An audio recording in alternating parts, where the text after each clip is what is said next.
Mike, let me ask you a question. How would you catch them? We put the big honey pot out there and all the flies came to us. Esse é o astuto, golpista e criminoso de alto escalão Mel Weinberg. E com uma pequena ajudinha do FBI, ele conseguiu realizar um dos golpes mais inacreditáveis de todos os tempos. Eu estou falando de falsos cheques árabes, centenas de milhares de dólares em subornos e corrupção de governo americano no mais alto nível que você vai ver. Não acredita em mim? Os 7 congressistas que Weinberg ajudou a prender dizem o contrário. Mas para desvendar essa história insana, precisamos voltar ao início da vida de Weinberg. Esse cara cometeu todo tipo de crime estranho e bizarro, tipo vender 5.000 pares de meias sem sola e comprar vidro barato só para colar adesivos Made in Italy e vender para ítalo-americanos. Certa vez ele tentou enganar mexicanos e yaqui para ficar com os direitos de mineração de ouro e até silenciou um primo que ele havia enganado com um falso assassinato. Parece um cara super legal, não é mesmo? No final dos anos 70, ele fundou uma empresa, a London Investors, e estabeleceu escritórios chiques em Long Island, alegando representar diferentes clientes da Suíça, Inglaterra e Oriente Médio. Ele tinha uma amante inglesa chamada Evelyn Knight, dirigia uma limusine e os telefones do escritório tocavam constantemente, embora na maioria fossem pessoas querendo dinheiro de volta. Lá, ele se especializou em golpes de taxa antecipada. Um cliente, ou melhor, uma vítima, oferecia a Weinberg $1.000 ou mais, que ele então processava. Em troca, Weinberg prometia conseguir empréstimos milionários de bancos estrangeiros para pessoas com crédito ruim. Só que esses empréstimos, assim como os bancos, eram completamente inventados. Ele mantinha as vítimas ansiosas esperando o máximo que podia, mas eventualmente admitia com desculpas e sem reembolsos que os empréstimos não haviam sido aprovados. Dessa forma, o golpista embolsava até $1 milhão por ano, livre de impostos. O equivalente a $5 milhões hoje em dia. Seus delitos lhe renderam inúmeros inimigos, então ele passou a falar bem rápido e a blefar como um louco. Certa vez ele enganou um advogado em Miami e, de repente, o tio durão do cara estava se preparando para jogá-lo de uma janela. É, isso mesmo. Em pânico, Weinberg citou o nome de todos os mafiosos que conhecia que poderiam vingá-lo. Em algum momento, ele devia ter acertado o nome certo e o deixaram com uma advertência. Ao longo de sua carreira criminosa, ele justificou suas ações com um lema: você não pode enganar um homem honesto. Mas no fim, Weinberg foi desmascarado. No início de 1975, ele foi no corredor de imóveis Lee Schlag e queria um empréstimo de quase $2 milhões para comprar uma empresa de laticínios na Pensilvânia. O golpe começou como de costume, com Schlag entregando $3.500 e Weinberg protelando o máximo possível. No entanto, Schlag desconfiou de alguma coisa e entregou a documentação aos seus advogados, que a repassaram para um escritório do FBI. Em 1976, uma investigação sobre a London Investors foi iniciada. Sob tanta pressão, Weinberg começou a cometer alguns erros, como enviar cartas pelo correio comum, o que violava a lei federal. Ele, juntamente com Evelyn Knight, foi preso. Em fevereiro de 1977, um júri o indiciou por conspiração, fraude postal e fraude eletrônica, o condenando a 3 anos de prisão. Ou pelo menos é o que ele achou. Em um escritório do FBI em Long Island, um memorando de rotina sobre o caso de Weinberg chegou à mesa do agente John Good. Na época, ele estava investigando construções de esgoto mal feitas e suborno, mas seus chefes o pressionavam para prender criminosos maiores e mais importantes. Ao ler o memorando, ele pensou que Weinberg, um mestre da trapaça que se safava de qualquer situação com a lábia, poderia ser bem útil em seu número crescente de operações secretas em que estava envolvido. Ele procurou Weinberg e os dois podem ter visto algo de si mesmos um no outro de alguma forma. Ambos eram de famílias de classe trabalhadora do Bronx e tinham muita experiência com bandidos e crimes, apenas de lados opostos da lei. A dupla então fez um acordo. As sentenças de Weinberg e Knight seriam suspensas, e Weinberg receberia um ótimo salário, caso cooperasse com o FBI para realizar a operação secreta do século. Parece interessante, não é? Mas antes de entrar em detalhes, você precisa saber o que levou a essa parceria ousada. 5 anos antes, em 1972, o primeiro diretor-geral do FBI, J. Edgar Hoover, faleceu após 48 anos de grande influência em seu cargo.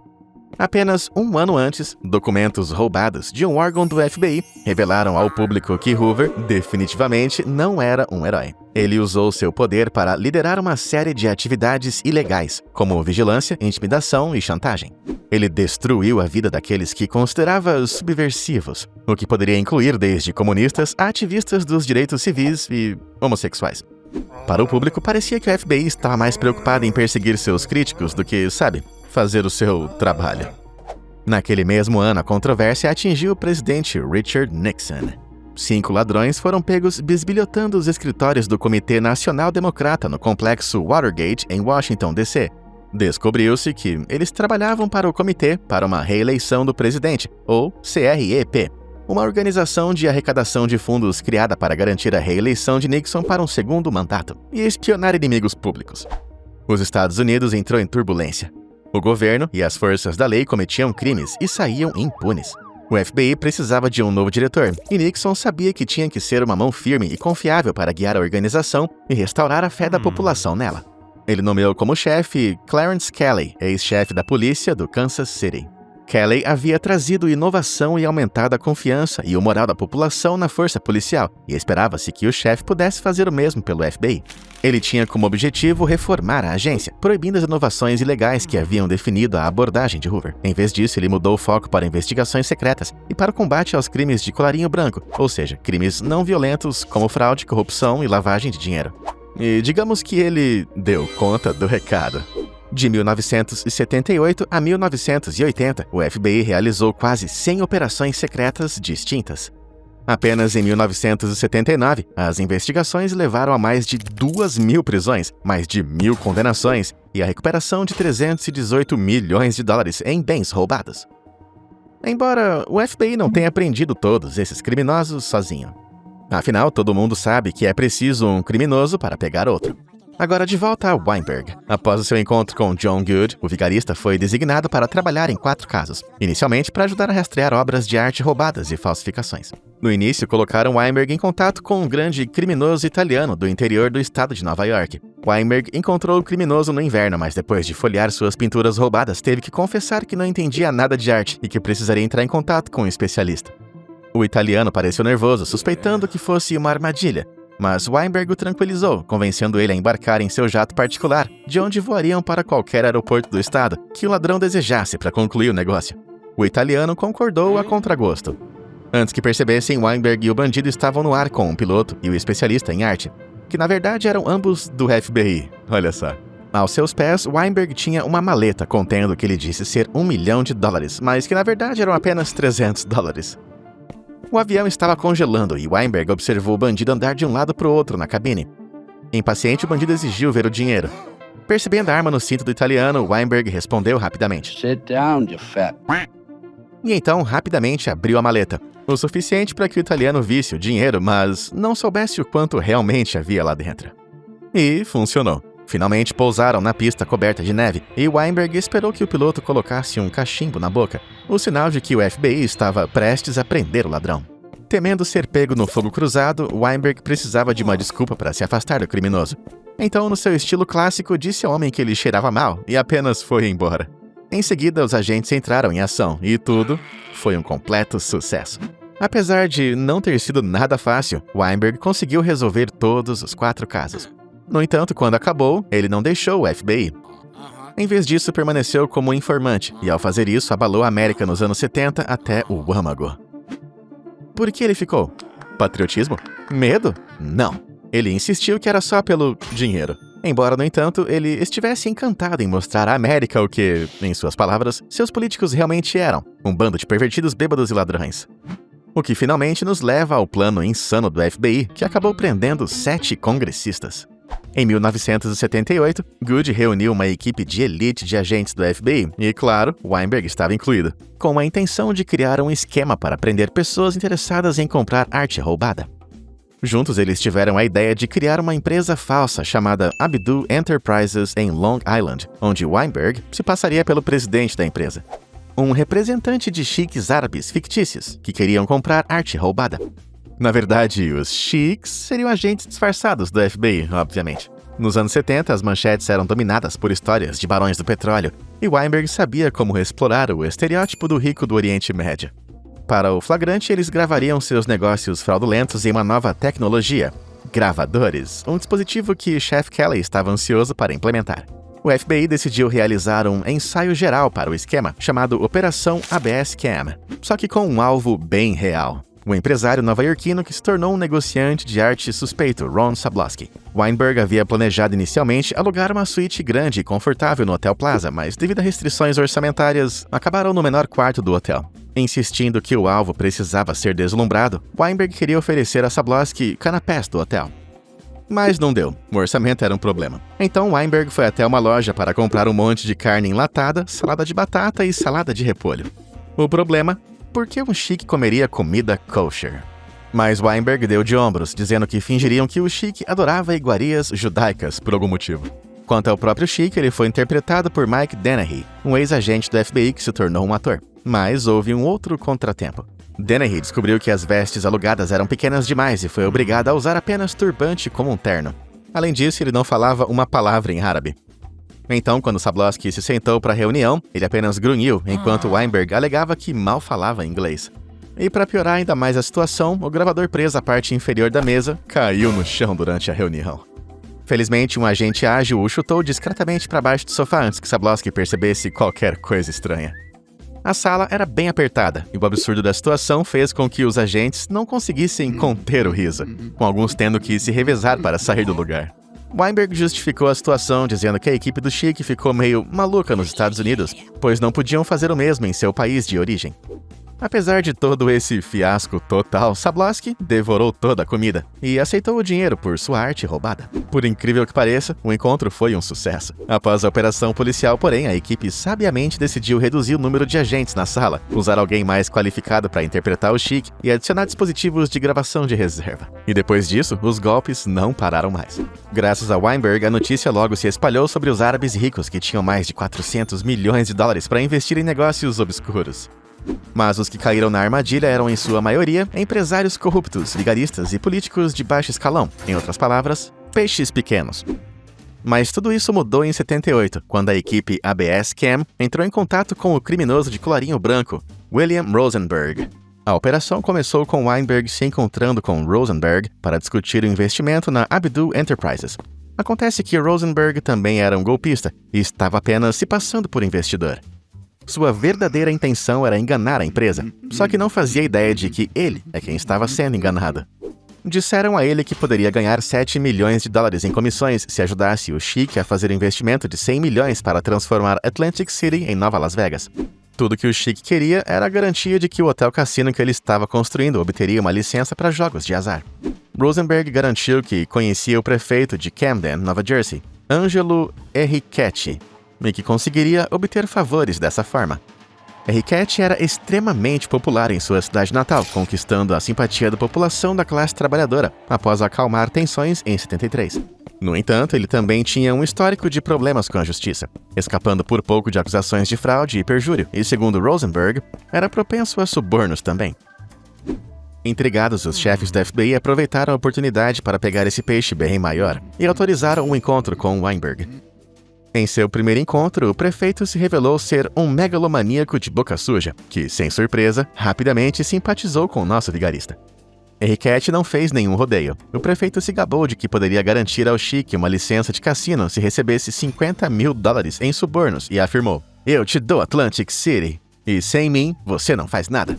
Bom, Enriquetti aceitou o dinheiro, e a partir daí a operação passou de um esquema de nível médio para um grande esquema. Durante 1 ano e meio seguinte, Enriquetti, sem saber, serviu como intermediário, conectando o FBI a outros políticos corruptos, todos querendo receber propina. E mesmo gostando do prefeito, Weinberg não tinha intenção de poupá-lo. Com a bênção dos chefões, o esquema também poderia ser muito mais elaborado. Para manter a farsa, o FBI montou uma residência temporária em um iate de 19 metros que atracava em várias marinas luxuosas na Flórida. Disseram a Marks que o barco se chamava Left Hand, ou Corsair, e pertencia ao Chique, que na verdade foi apreendido em uma operação contra o contrabando. Em dezembro de 78, Enriquetti embarcou e finalmente conheceu o lendário Chique, agora interpretado por um agente de ascendência libanesa juntamente com Weinberg. E para realmente reforçar a imagem, o Chic presenteou Henriquette com uma adaga tribal como símbolo de amizade. Algo que Weinberg garantiu ser o jeito árabe. E Henriquette ficou encantada. Uau! Na verdade, era uma faca velha que eles haviam comprado em uma feira de antiguidades por $2,75. Reuniões secretas foram organizadas, onde políticos desavisados eram filmados com câmeras escondidas, enquanto a FBI observava de uma outra sala. Certa vez, durante os preparativos para uma operação no Hotel Hilton, perto do aeroporto Kennedy, Henriquette apareceu antes do equipamento estar montado. Ele conversou com Weinberg e outro agente quando, de repente, bateram na porta. O prefeito abriu e ficou confuso ao encontrar um homem carregando um monte de equipamentos de câmera. Por sorte, Weinberg interveio, explicando que estava gravando um comercial de TV no corredor e que haviam se enganado na porta. O prefeito confiava tanto nele que nem pensou 2 vezes. Depois, o FBI criou outro sheik, Yassir Habib, que esperava conseguir asilo nos Estados Unidos.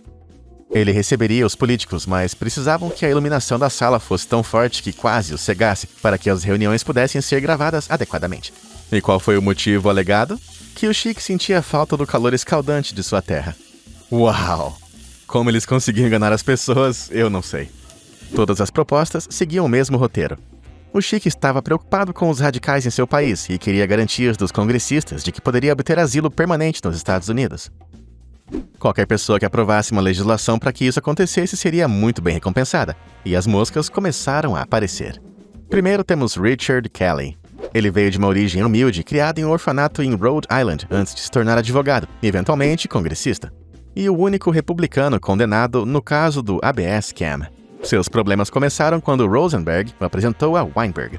Disseram que em troca de ajudar os Chics a imigrar para os Estados Unidos, ele receberia $25 mil. Em uma casa em Washington, Kelly se encontrou com Rosenberg e seu associado mafioso para receber o dinheiro. E ao ver o dinheiro vivo, ele disse assim: "Se eu contasse o quão pobre eu sou, vocês chorariam."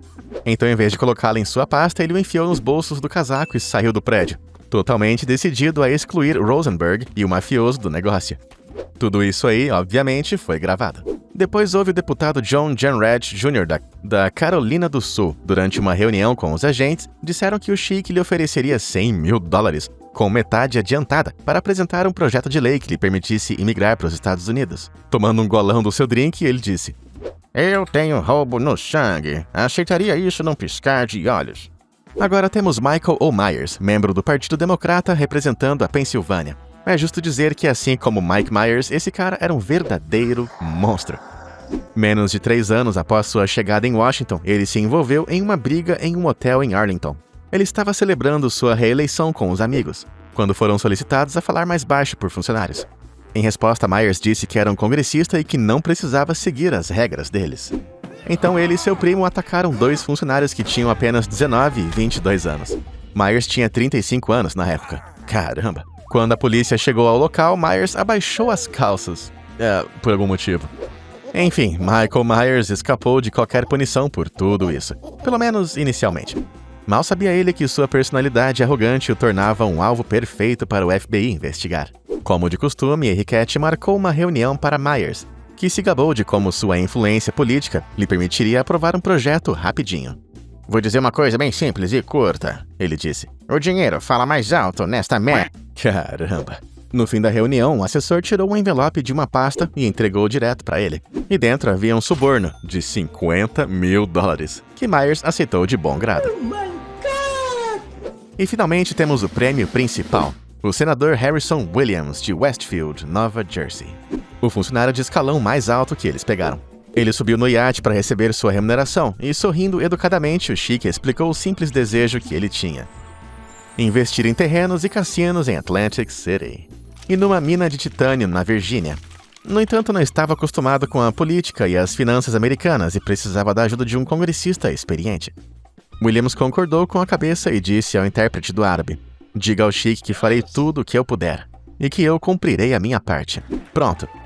Eles pegaram outro canalha. O problema era que, após várias operações secretas, os agentes prometeram mais subornos do que poderiam entregar. Ao todo, a operação acumulou um custo exorbitante de $800 mil e prendeu um senador dos Estados Unidos, 7 membros da Câmara e dezenas de autoridades estaduais e locais. No entanto, nem todos os alvos políticos caíram na teia de Weinberg. O senador republicano de Dakota do Sul, Larry Pressler, visitou a comitiva do Schick depois de ser informado de que eles poderiam ajudar a financiar sua campanha para a indicação presidencial. No entanto, quando pediu detalhes, foi recebido com a parede de rostos inexpressivos. Embora ainda estivessem dispostos a doar dinheiro para a causa, a Pressler rapidamente percebeu que algo estava errado, negou a oferta e saiu da casa. Mais tarde, o diretor do FBI disse que Pressler havia se safado lindamente e foi elogiado como herói. Mas Pressler retrucou: é uma situação lamentável quando é heróico recusar uma potencial situação de suborno. Após 23 meses escandalosos, o FBI soube que a mídia estava prestes a descobrir toda a história. Então pediu aos repórteres que aguardassem, até que pudessem concluir as entrevistas finais com os 100 agentes envolvidos. Finalmente, em 2 de fevereiro de 1980, a operação foi encerrada, e os detalhes da armadilha foram divulgados ao público, com a reportagem no NBC Nightly News naquela mesma noite. Para seu espanto, Enriquette finalmente descobriu ser um fantoche do FBI, e que havia se incriminado diversas vezes diante das câmeras. Ele, junto com os 7 congressistas envolvidos na armadilha, foram prontamente presos. O FBI sabia que para incriminar esses homens precisaria de muitas provas, e eles conseguiram isso de sobra. No tribunal, exibiram tantas imagens de homens aceitando subornos que Weinberg chegou a dormir no banco de testemunhas. Para Rosenberg e Enriquette, os dois que tornaram tudo isso possível, o golpe foi bem duro. Rosenberg pegou de 6 a 30 meses após se declarar culpado de subornar Kelly, enquanto Enriquette foi condenada a 6 anos por acusações de suborno e conspiração. Sempre astuto, ele acabou cumprindo apenas 32 meses. Depois houve aquela filmagem de Richard Kelly enchendo os bolsos com dinheiro. Quando exibida no tribunal, os advogados brincaram que a melhor defesa de Kelly seria mostrar a filmagem ao contrário. Mas a defesa foi ainda mais estranha. Ele disse que estava participando de sua própria investigação sobre corrupção no Congresso e argumentou que as acusações contra ele eram apenas mais um ataque do estabelecimento. Sem surpresa, isso não convenceu ninguém, e em janeiro de 1981 ele foi condenado por suborno e conspiração. Em 84, ele pegou de 6 a 18 meses de prisão, cumprindo no final apenas 13 meses. No entanto, as imagens da reunião de Jean Rat o mostraram encarando 5 envelopes à sua frente, cada um contendo $10 mil. Mas apesar de alegar ter roubo no sangue e de ser incentivado pelo agente, Jean Rat não pegou nenhum dinheiro. Em vez disso, diz que precisava de mais tempo para honorários advocatícios cobrirem os rastros. 2 dias depois, um associado de Jean Rat o pegou. Agora, Jean Rat era um conhecido alcoólatra, e o advogado disse que estava bêbado quando aceitou o suborno. No tribunal, Jean Rat pediu desculpas profusamente e culpou seu alcoolismo. O Departamento de Justiça se compadeceu, mas concluiu que ele havia participado de appallingly corrupt conduct. E que seu Real crime is the incalculable damage he did to the faith of the American people. Jean foi condenado a 2 anos de prisão e cumpriu 13 meses.